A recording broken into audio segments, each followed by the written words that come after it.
how to sign out of Apple ID on iPhone.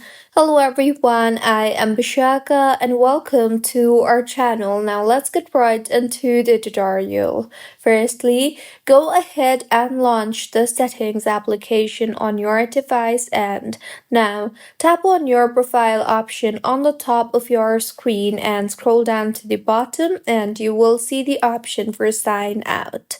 Tap on that and now in the interface that you will be led to, you will be asked to select the option for all the data that you want to keep a copy of. So simply toggle on or toggle off the toggle buttons accordingly.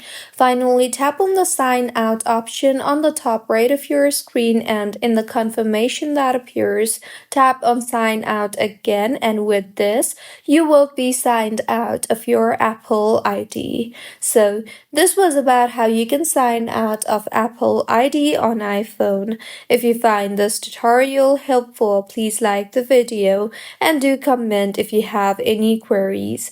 Also, do subscribe to our channel for more helpful tutorials like this. See you on the next one.